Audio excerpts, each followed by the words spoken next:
રામજી જન્મ લીધા છે.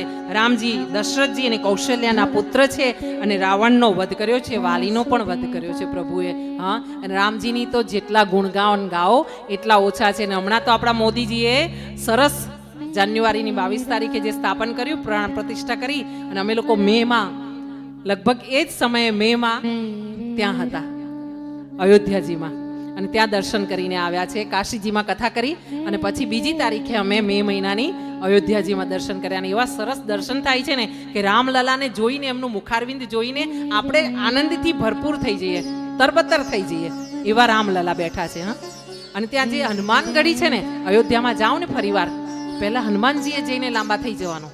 હા, જેને હનુમાનજીને પગે લાગી લીધા ને એને રામજી સરળ થઈ જાય. પછી હનુમાનજી હાથ પકડીને લઈ જાય, લે આ રામજી છે, સામે ઊભા છે જો. હા, એવું કહેવાય ને, ચિત્રકૂટ કે ઘાટ પર ભઈ સંતન કી ભીડ, તુલસીદાસ ચંદન ઘિસે તિલક કરે રઘુબીર. હા.